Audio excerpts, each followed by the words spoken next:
وَإِلَىٰ مَدْيَنَ أَخَاهُمْ شُعَيْبًا، اللہ فرماتے ہیں ہم نے مدین کی طرف اسی قوم کے پیغمبر، اخا کا مطلب انہی کے بھائی، یعنی اسی قوم کے ایک فرد شعیب علیہ السلام کو بھیجا۔ قال یا قوم اعبدوا اللہ، انہوں نے بھی یہی کہا میری قوم کس کی عبادت کرو؟ اللہ کی۔ ساری قوموں کا ایک ہی ہیڈک، ایک ہی مسئلہ، کچھ وقت کے بعد اس قوم میں کیا آتا ہے؟ شرک۔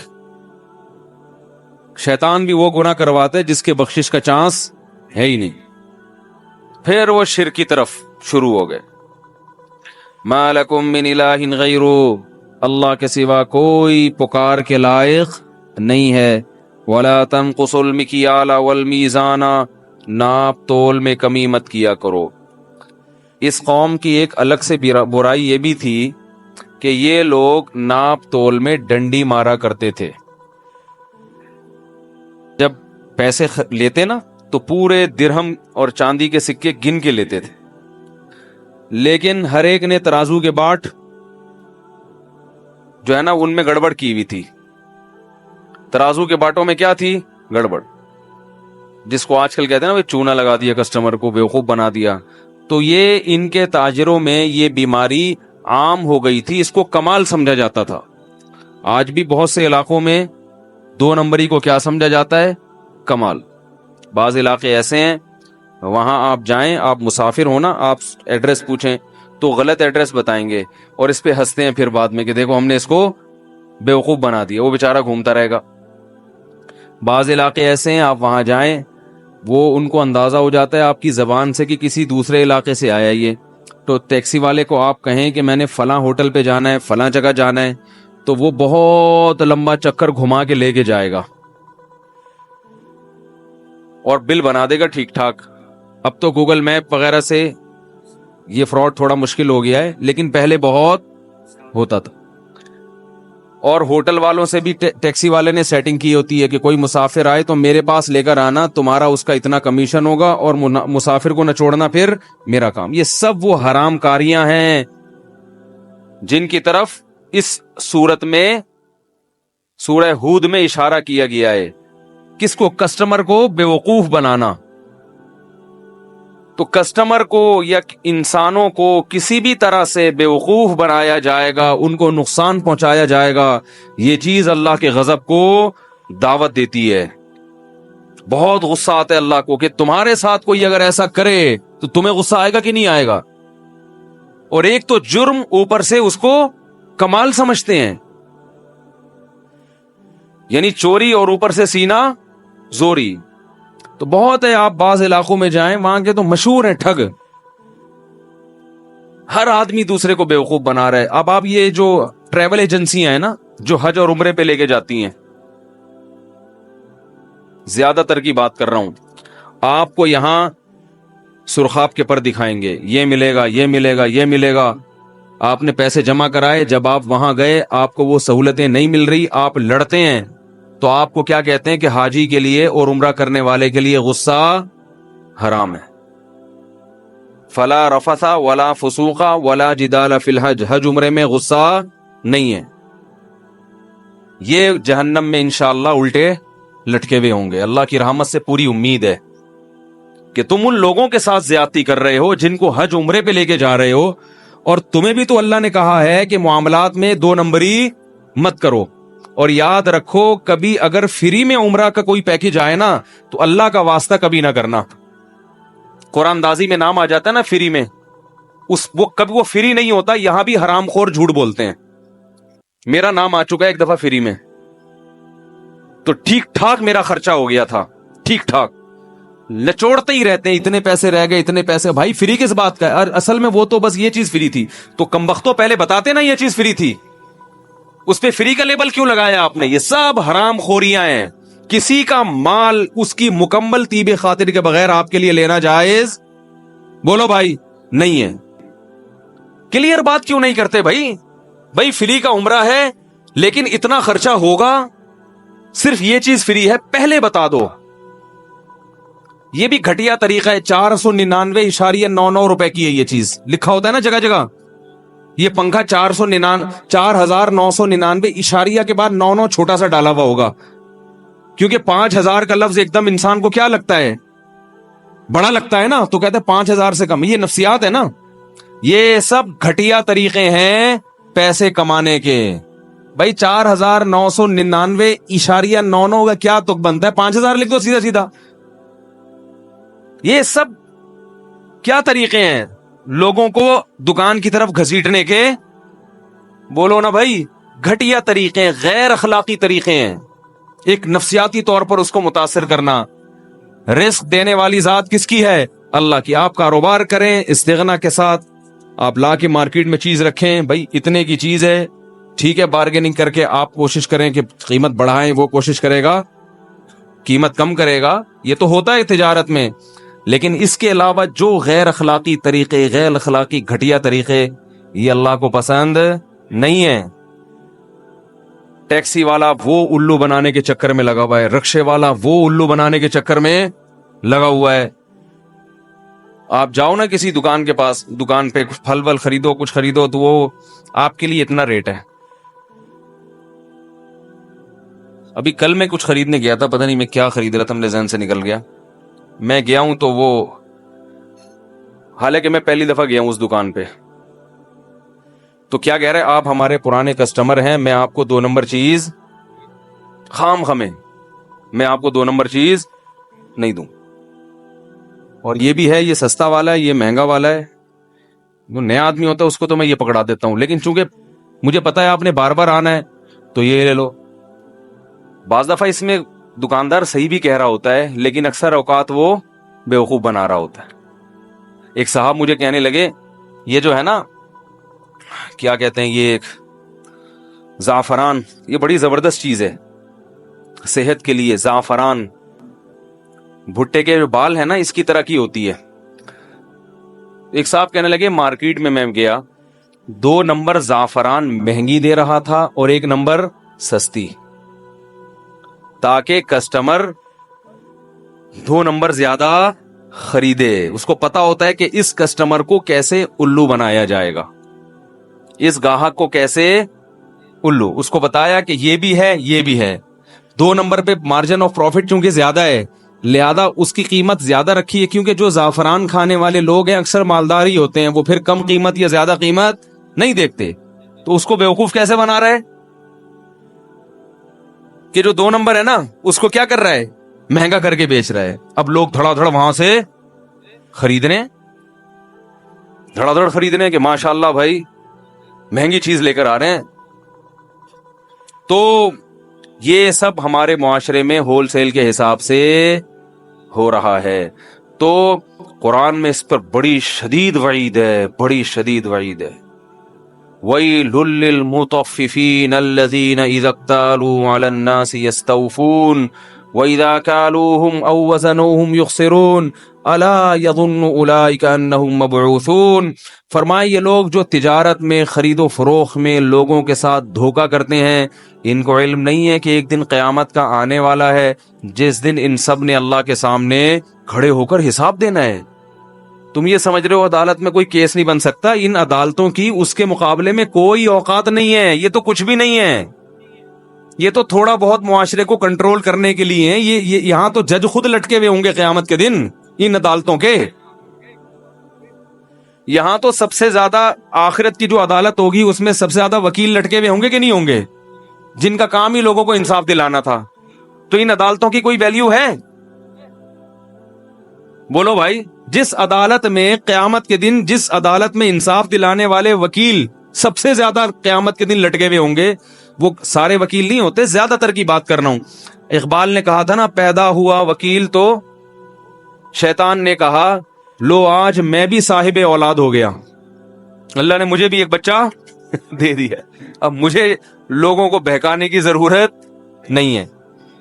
تو ان عدالتوں میں آپ یہ سمجھتے ہو کہ ہم چونکہ یہاں سے بچتے ہیں تو کوئی ایسی بات نہیں ہے. تو بھائی اللہ کی نظر میں ان عدالتوں کی کوئی اوقات نہیں ہے. یہ ہے، اس کی اہمیت ہے، آخرت کے مقابلے میں اس کی کوئی اوقات نہیں ہے. یہ تو تھوڑا بہت معاشرے کو کنٹرول کرنے کے لیے ہلکا پھلکا.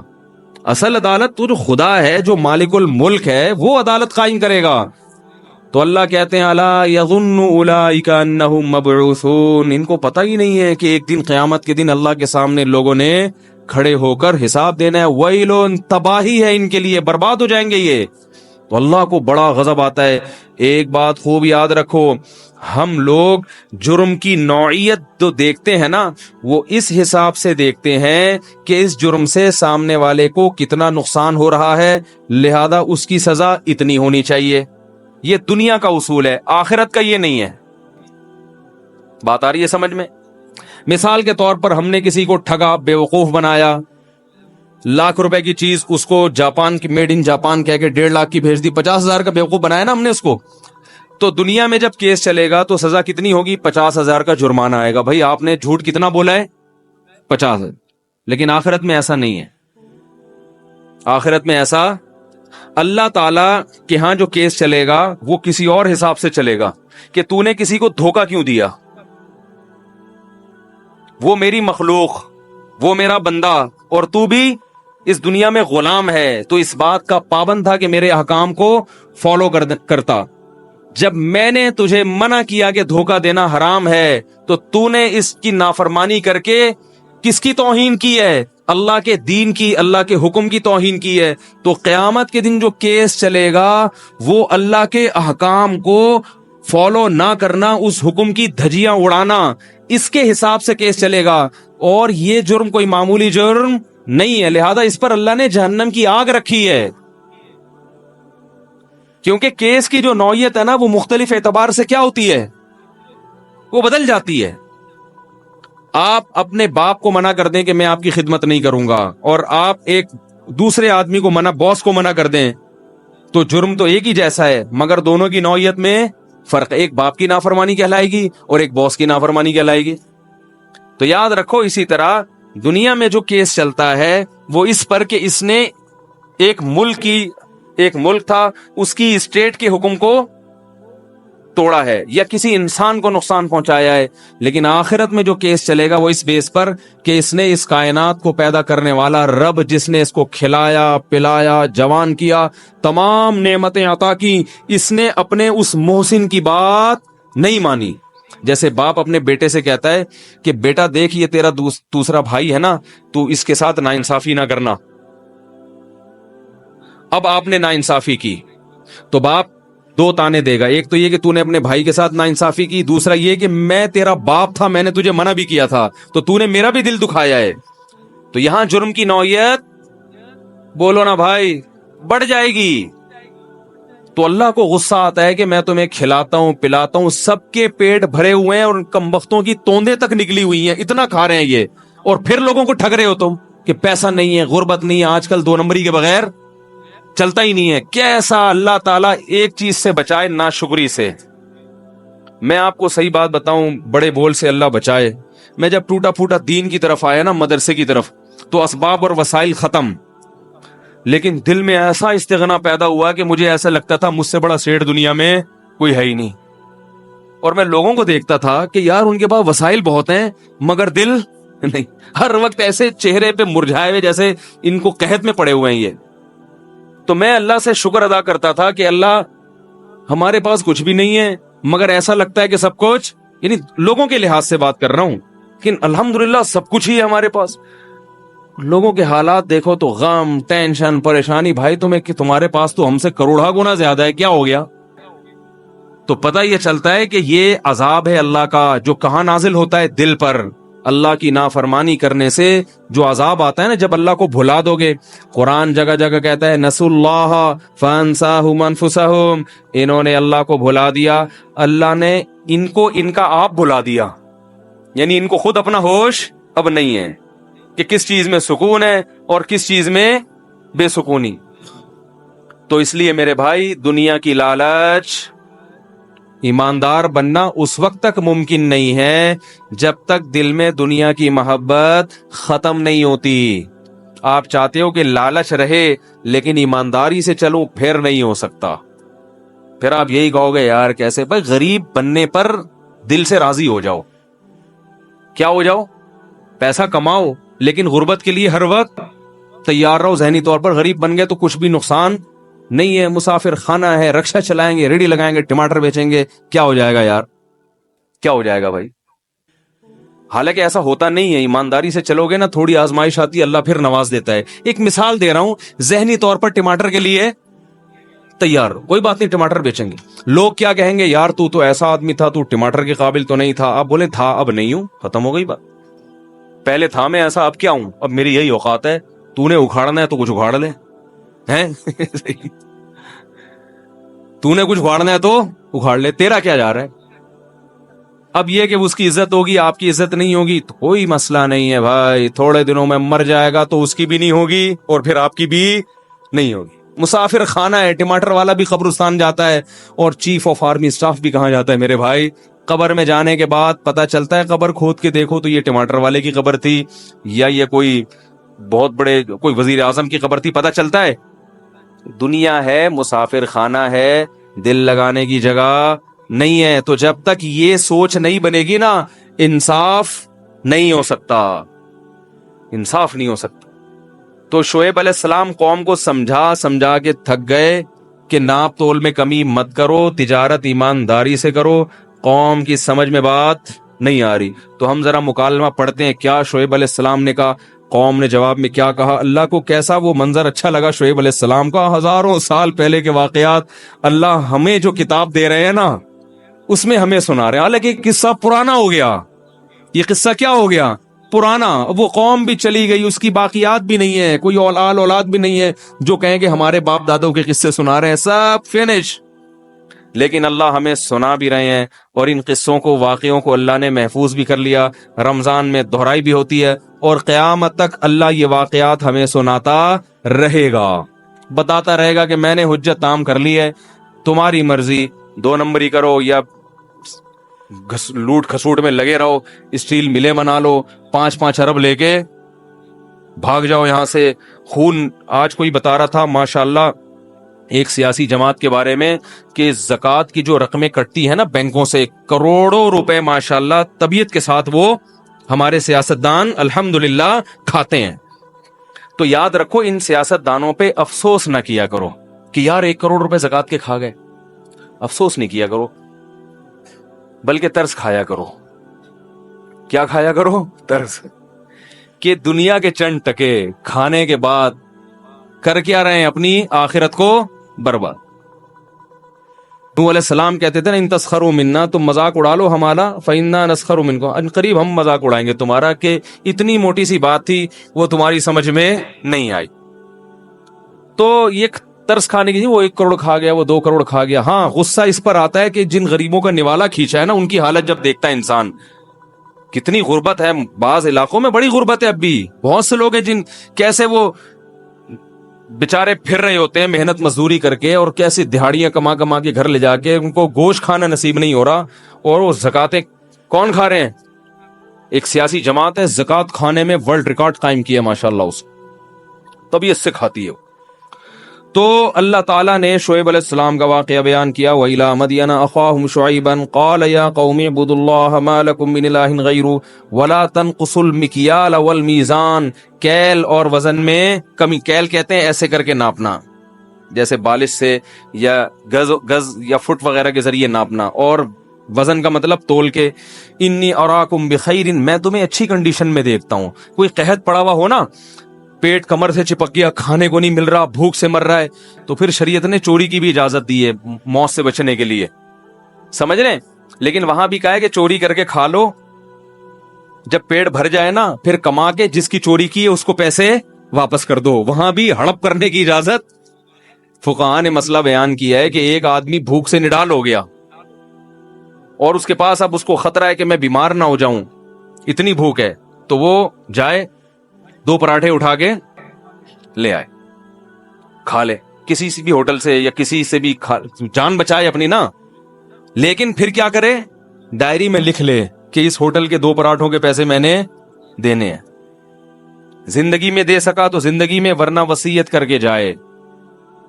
تو یہاں بھی موت سے بچنے کے لیے جو چوری کی اجازت دی ہے, تو اس میں بھی اللہ نے حکم دیا ہے کہ وہ بھی آپ کو واپس کرنا پڑے گا. آپ یہ نہیں کہہ سکتے چونکہ ایکچولی میں چونکہ مجبور ہوں لہذا میرے لیے حلال ہے. حلال اس مجبوری میں، مجبوری کی حد تک تو حلال ہوگا، اتنی سخت مجبوری میں، لیکن اس کے پیسے بھی آپ کو لوٹانے پڑیں گے. کسی کا مال ناحق طریقے سے آپ نہیں کھا سکتے. تو یا شعیب علیہ السلام نے کہا وَإِنِّي أَخَافُ عَلَيْكُمْ عَذَابَ يَوْمٍ مُحِيطٍ، ایسا عذاب جو تمہیں گھیر لے مجھے اس کا ڈر ہے.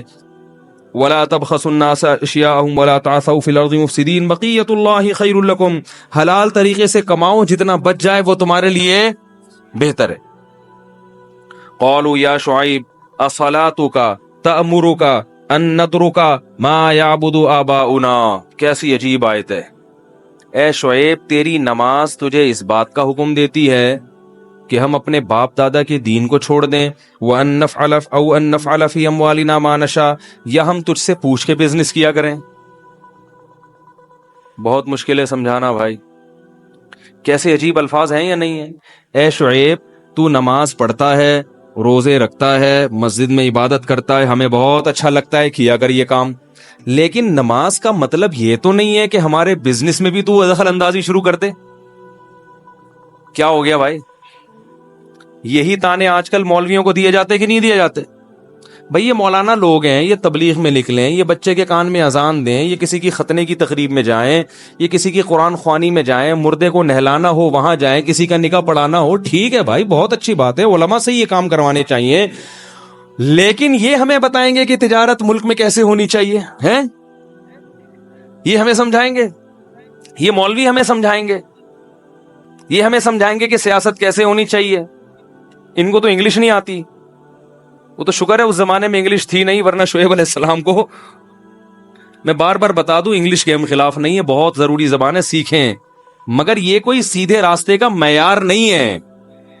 یہ کوئی معیار نہیں ہے کہ جس کو یہ آتی ہو وہ سیدھا راستہ بتائے گا، وہ جنت میں جائے گا، جس کو نہیں آتی وہ آپ کو غلط گائیڈ کرے گا. ایسا نہیں ہے. گائیڈنس، سیدھا راستہ یہ عربی میں نازل ہوا ہے، یہ انگلش میں نازل نہیں ہوا. اگر انگلش میں نازل ہوا ہوتا تو انگریز سیدھے راستے پر ہوتے، وہ زنا نہ کرتے، وہ ابا اماں کو گھروں میں رکھتے، سمجھ رہے ہیں، وہ 5 وقت کی نماز پڑھتے، وہ اللہ کو مانتے، وہ جنت جہنم پہ یقین رکھتے، وہ شراب نہ پیتے، وہ توحید پرست ہوتے. تو سیدھے راستے میں صرف یہ نہیں ہے ملک سے محبت یا اچھے اخلاق، اور بہت ساری چیزیں. سب سے پہلے تو عقیدہ ہے سیدھے راستے میں کہ آپ کا اللہ کے بارے میں کانسیپٹ کیا ہے، نظریہ کیا ہے اللہ کے بارے میں، اس کو بھی مانتے ہو کہ نہیں مانتے. تو شعیب علیہ السلام کو کیا کہہ رہے ہیں کہ آپ کی نماز آپ کو حکم دیتی ہے کہ آپ ہمارے بزنس میں کیا کریں، دخل انداز. آپ ہمیں بتائیں گے کہ بزنس، آج بھی بہت سے میں نے لوگ دیکھے ہیں علماء سے تعلق ہوتا ہے، تاجر ہوتے ہیں، بڑی عقیدت، بڑی محبت، ان کو حج پہ بھی لے کے جا رہے ہیں، عمرے پہ بھی لے کے جا رہے ہیں، مگر تجارت کے مسائل ان علماء سے نہیں پوچھتے. وہ کہتے ہیں ہمارا معاملہ ہے، ہمیں پتہ ہے کیسے کس کو ٹوپی کرانی ہے، کس کو چونا لگانا ہے، یہ آپ کا کام نہیں، اس میں آپ دخل اندازی نہ. تو او ان نفعل فی اموالنا ما نشاء انک لانت الحلیم الرشید، آپ تو بڑے بردبار اور نیک بندے ہیں. یعنی یہ تانا دیا انہوں نے کہ آپ تو کچھ زیادہ ہی نیک بننے کی کوشش کر. اتنی آج ماں باپ بھی تو بچے کو کہتے ہیں بھائی نماز پڑھو. مولوی صاحب ہمارے بچے کو اتنا دیندار بنا دیں کہ نماز روزے پہ آ جائے، تھوڑا ابا اماں کی فرمانبرداری سیکھ لے، اس سے آگے جانے کی بچے کو بھی اجازت. اگر بچہ یہ کہنا شروع کر دے نا ابا میں 20 سال کا ہو گیا، مجھے شریعت نے حق دیا ہے کہ میں شادی کر سکتا ہوں، تو پھر ماں باپ کیا کہتے ہیں، آپ تو بچے کو کیا بنا رہے ہو، بولو بھائی، باغی بنا رہے ہو. تو اس کا مطلب ہے کہ بچے کو آپ اتنا اسلام سکھانا چاہتے ہو کہ وہ آپ کے حقوق سیکھ جائے، خدا کے حقوق وہ نہ سیکھے، اور اپنے حقوق کیا یہ بھی اس کا بھی اس کو نہ پتا ہو. بھائی یہ تو اپنا بھی حق ہے نا، نہ اپنے حقوق کا پتا ہو نہ اللہ اس کے رسول کے، صرف ابا کا اور صرف اما کا. اس سوچ کا نتیجہ یہ نکلتا ہے کہ بچے کو صرف اپنے حقوق پتا چلتے ہیں، ابا اما کے بھی وہ نہیں مانتا. کیونکہ اگر وہ اسلام کو فالو کرے گا تو پورے اسلام کو کرے گا، نہیں کرے گا تو کہے گا جہاں جب اللہ کے نہیں ہے تو ابا کے کہاں سے ہو گئے، یہ ابا کس نے دیے ہمیں. بھائی آپ لوگ تو ایسے لگ رہے ہو کہ مجھے بالکل پھیکے پھیکے لگ رہے ہو یار آپ لوگ آج. تو یہ ابا کس نے دیے ہیں؟ تو اپنے بچوں کو اللہ اس کا رسول سکھایا کرو، بلکہ ان کو یہ سکھاؤ بیٹا اللہ کے حکم کے مقابلے میں میری کوئی حیثیت نہیں ہے، میرے حکم کی بھی دھجیاں اڑا دینا. یہ ٹریننگ کرو بچوں کی، ان کو بولو کہ بیٹا مجھے یاد ہے کہ جمعے کی نماز اذان ہو گئی تھی ایک دفعہ، بچپن کا واقعہ ہے، تو میرے والد صاحب نے مجھے کہا کہ روٹیاں لے کر آؤ نا.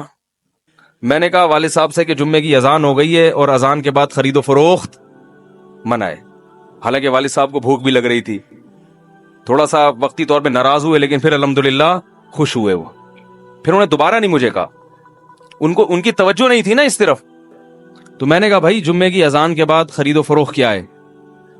اب اگر وہ فورس کرتے، میں باپ ہو کے تمہیں کہہ رہا ہوں ہاں، تو میرے دل سے کیا ہوتا؟ باپ کی عظمت نکلتی کہ نہیں نکلتی؟ 2 تھپڑ لگاتے، ڈنڈے سے کوٹتے، ہم چلے جاتے. دل میں ایک آتا کہ یار پھر نہ باپ مانتا ہے انسان، نہ اللہ کو مانتا ہے. تو والدین آج خود اولاد کو باغی بناتے ہیں.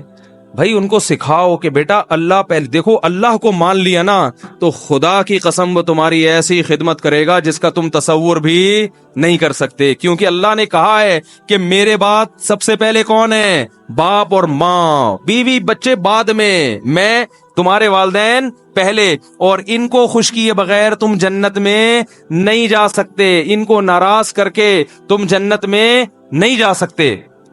تو لولا رہتک لرجمناک قال یا قوم ارہتی اعوذ علیکم من اللہ. شعیب علیہ السلام نے کہا میرے قبیلے کی وجہ سے مجھے چھوڑا ہوا ہے. اس میں بھی یہ نہیں کہ اللہ کی وجہ سے چھوڑا ہوا ہے، کہ آپ باتیں کس کی کر رہے ہو؟ اللہ کی. کہیں اللہ عذاب نہ دے دے. اس اللہ کی اتنی بھی ویلیو نہیں ہے کہ جس اللہ کی طرف بلا رہا ہوں اس کی وجہ سے مجھے چھوڑ دو. یہاں بھی کس کا واسطہ دے رہے ہو؟ قبیلے کا. اور پھر کہنے لگے یا قوم اعملوا علی مکانتکم انی عامل، میں بھی عمل کر رہا ہوں تم بھی کرو. فسوف تعلمون، سوف تعلمون، پتہ چل جائے گا. ولما جاء امرنا، اللہ فرماتے ہیں کچھ وقت کے بعد ہمارا عذاب آیا. نجینا شعیبا، ہم نے شعیب کو بچایا اور وہ لوگ جو شعیب علیہ السلام کے ساتھ تھے. واخذت الذین ظلموا الصیحہ، ظالموں کو ایک زوردار آواز نے پکڑا ہے. فاصبحوا فی دیارہم جاثمین، اور وہ اوندھے اپنے گھروں کے اندر پڑے ہوئے تھے. کأن لم یغنوا فیہا، ایسے ہو گئے جیسے کبھی دنیا میں پیدا ہوئے ہی نہیں تھے. ایسا نشان ختم کیا. الا بعدا لمدین، اللہ اب ہمیں کہہ رہے ہیں خبردار سنو قوم مدین پر اللہ کی لعنت. کما بعد ثمود، جیسے قوم سمود پر اللہ کی لعنت ہوئی تھی. اللہ فرماتے ہیں ان پر بھی کیا ہوئی؟ اللہ کی لعنت. سنو لوگوں، کیسے عجیب انداز ہے اللہ تعالیٰ. الا اے لوگوں سنو، قوم سمود بھی ایسے برباد ہوئی، قوم مدین بھی ایسے برباد ہوئی جیسے قوم سمود. تو بھائی ہمیں اپنی جان پہ ترس کھانے کی ضرورت ہے.